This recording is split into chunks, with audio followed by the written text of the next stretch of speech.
A few years, actually, after I graduated from college, with my major in psychology, I went and I took a job working at a mental health agency that served clients in small town and rural settings in New England. And I hadn't been there long when one of the clients' depression seemed particularly severe. So I went to the director of the agency and I shared my concerns, asking if she needed something more or maybe something different from the treatment that was being given. He stated that their program was great. They'd been doing it that way for years, and he thought it was working perfectly fine. At that time, the data for psychological interventions was limited, and what was available did not reach settings like that in small town and rural settings. The authority of his position eclipsed my questions and concerns. Her treatment program remained the same, and she died by suicide a few days later. That experience fueled within me a deep and abiding commitment to change the nature of mental health care in our country. I went to graduate school, as Dr. White mentioned, at the University of Washington, and right upon graduation with my PhD in clinical psychology, I took a position here at CU Boulder, and I have been here happily ever since. I want to talk about two recent advances in particular. One focused on our work developing an understanding of the skills that are necessary to promote mental health and well-being. And the second on work focused on how to increase access so that all people have the ability to utilize this knowledge of these skills in their regular everyday lives. Let's talk first about the skills. Now, the studies that I and others have conducted over the last decade have demonstrated that there are two sets of core skills, being mindful and being active, that are important to be mentally well and to sustain that wellness over time. Now, the first has to do with being mindful. What do I mean by that? It has to do with being aware of what your mind is doing. If I asked you all right now, what are you thinking? Evidence suggests that at least half of you would notice that your mind had wandered from what's happening in the present moment right now, as compelling as this talk may be, to thoughts about the past or thoughts about the future. Now, for those of us who are vulnerable to depression or anxiety, that wandering of the mind can carry you to troubling places.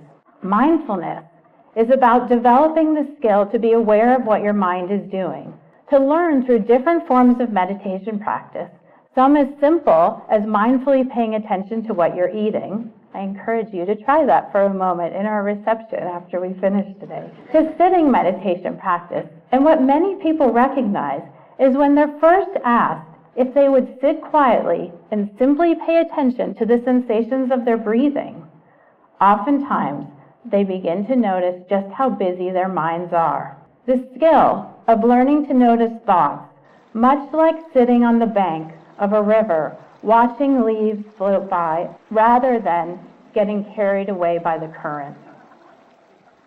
In my work with women during pregnancy and early parenting, particularly among those who are vulnerable to depression, learning these skills of paying attention to their thoughts and where their mind and attention are located, in addition to the skill of action, has helped to protect over 80% from depression's return during pregnancy and the early parenting period.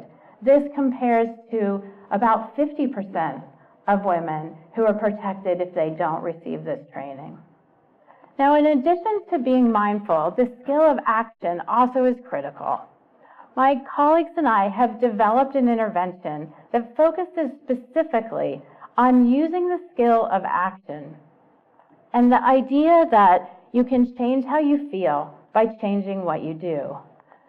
This involves paying close attention to what you do on a daily basis and learning to identify the links between what you're doing and how you're feeling. Knowing these connections can help you to use activity intentionally, almost like the ingredients of a behavioral antidepressant, with a focus on scheduling activities that bring pleasure, a sense of mastery or accomplishment, and that connect people with others. In a study that we did with women during pregnancy, 10 sessions of this intervention compared to usual care, and this is among women during pregnancy here in Colorado, as well as 3 other states in the U.S., found significantly higher rates of depression remission. In other studies that we've done with the general population, we've found that this simple focus on being active works as well as antidepressant medication and has longer staying power. And these studies have been conducted from teens through older adulthood. As exciting as these discoveries have been, I found a few years ago that I was left with that same question that haunted me from the story I shared with you after college. I realized that we had discovered these critical skills. We had rigorously tested them in empirical studies, and we had published those findings in top-tier psychology journals. But were they really impacting people's lives? In general, we live in a world where people do not have access to good mental health care or support. So I turned my attention to the question, how can we bridge this gap between people who are struggling with problems like depression, anxiety, stress, and what we know about the skills that can provide help? I want to talk about 2 innovative methods very briefly, digital delivery and task sharing, both of which have been supported by research in my lab and colleagues around the world. We created a digital version of the intervention teaching the mindfulness skills that I shared with you earlier.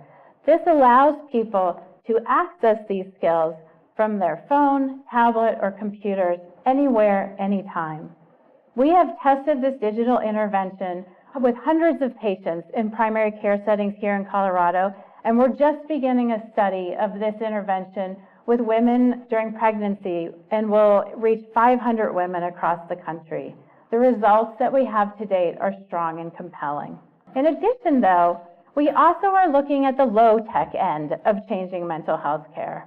About 5 years ago, a team of researchers from India called me and said, our mental health care system is paralyzed by the enormous workforce shortages in our country. The small cadre of professionally trained clinicians simply cannot meet the needs of the population.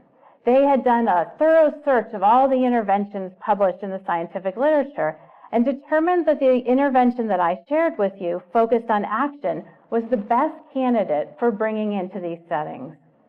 They wanted to engage this idea of task sharing, which is where professional psychologists and psychiatrists share the responsibility of caring for people struggling with depression with people from the community who have no advanced training or graduate training in mental health. I enthusiastically agreed to be part of this initiative and spent a few years adapting this approach for delivery by lay counselors in India. A rigorous randomized trial showed that this intervention was not only clinically effective, but cost effective. And now we're bringing these ideas to Colorado. My team and I are working with both English and Spanish-speaking moms in Denver and Boulder, as well as in rural areas of the state who have experienced depression, to develop the skill to share these skills with other women who are struggling during pregnancy and early parenting. We call this program ALMA, which means soul in Spanish, and its Latin root including the meaning of nourishing, loving, and kind. We're conducting multiple studies on this approach now. And finally, we are beginning to work in a close research practice partnership with amazing colleagues and leaders here in the Division of Student Affairs and our students right here on our campus to make sure that our future alums are learning these same skills alongside their academic coursework so that their mental health is protected while they're here on campus, and so they're well prepared to carry this knowledge and the authority of scientific evidence into the world when they graduate. I want to end by sharing with you the first line from one of my favorite poems, which I shared earlier this week with a colleague upon her retirement. It's called When Giving Is All We Have by Alberto Rios. And the first line is, one river gives its journey to the next. Your ongoing connection to our campus helps us maintain a strong river of academic learning and positive impact on humanity for our students today and well into the future. It's an honor to be part of this community with my colleagues and with all of you, and I look forward to all of the discovery and positive impact we'll have in years to come. Thank you.